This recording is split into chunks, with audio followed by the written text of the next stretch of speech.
We're bringing in Danny Austin now from the Calgary Sun, and I'm sure he's got some thoughts on the Edmonton Elks torching their organization yesterday with all those high-profile firings. Good morning, Danny. Good to see you. We obviously brought you on to talk about the Calgary Saskatchewan Western Semifinal because you said in your tweet this morning how fascinating the matchup is and all that. So can we please start there and talk about the actual games and what has you so excited about the Western Semifinal on Sunday? What has me excited is I have absolutely no idea how this is going to play out. I think these are two really, really evenly matched teams. We had that sort of insane, it would have been, I guess, 4 weeks, but 3 games in 4 weeks for the Stampeders, 3 straight for the Riders against the Stamps. And they were decided by a grand total of 6 points. I mean, anyone who says they know what's going to happen in this game is full of it, because I think these are two teams. It's whichever one comes in gets hot, whichever one executes. But they're both very good football teams, in my opinion, who you look at, I mean, what's the Riders' winning streak coming into the playoffs? And then you look at the Stamps. They were 2-5 last time we talked, Rod. Then they went 6-1 down the stretch. So these are two very good teams who I think are capable of beating out anybody. And I've tweeted about it after a regular season that I generally think was pretty underwhelming from this league. I love every playoff matchup we've got, and it starts with this one between Calgary and Saskatchewan. I'm just fascinated. I can't wait. Well, I'll tell you what, when I thought about what I was going to ask you today, and when I thought about this matchup, this is the first thing that popped into my head. You've been covering the Stamps for a long time. You travel with them, so you would know this as well as anybody. There is nothing about going into Mosaic Stadium that they fear. As a matter of fact, I might say it's the opposite. They relish going into Mosaic Stadium for games. Can you talk about that?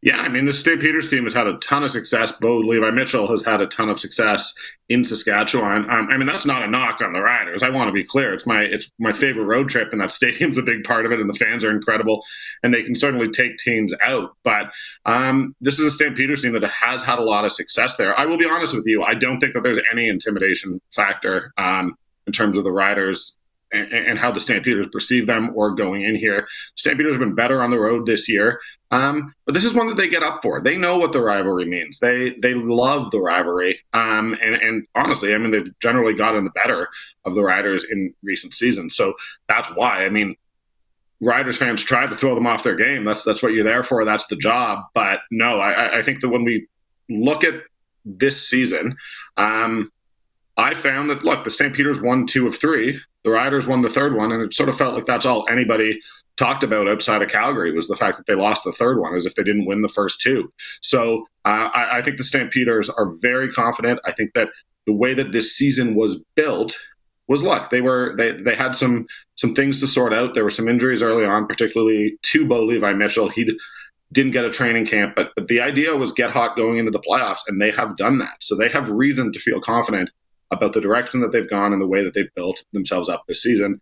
And I don't think Mosaic Stadium has any impact on that. You mentioned that the last time you were on, the Stamps were 2-5. They've clearly caught fire since. And what I heard from them at the time, the players and the coach, but also the analysts, is that they just need to play better. Talk about what's caused this team to catch fire and win 6 of 7 the rest of the way. I mean, we all got to admit when we were wrong. I will say I kind of called out Sean Lemon specifically last time I was on your show.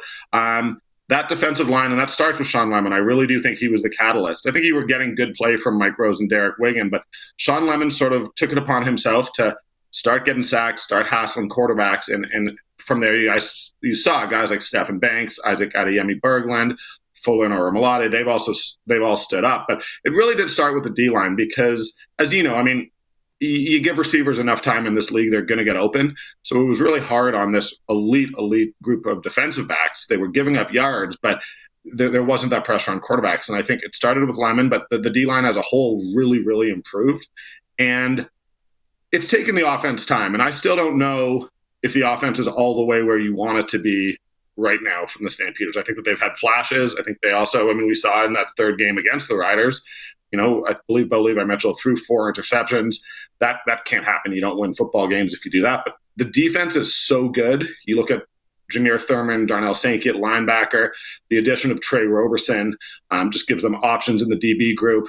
And then the D-line has really, I mean, the D-line's been as good as anybody coming down the stretch here. And the defense means that they're always going to have opportunities to win. So what they needed was sort of incremental improvements from the offense to start winning games, and that happened. But it started with the defense, and the defense remains the strength of this team. You'll beat them once on deep balls, you won't beat them twice, and that's what I like to see from a defense. Danny, this is going way, way, way too fast. I feel like bringing you back later in the week and see what's changed by then and doing this again. But I got to end this, unfortunately, by asking you the Edmonton Elks situation and what you thought when you saw the news yesterday and where you see them going. Yeah, I mean, I was not surprised. Ultimately, I think we saw there was something rotten at the core in that organization. And I think that if you spoke to players around the league, but some players in Edmonton as well, there was some anger. It wasn't going well. It wasn't going in a well.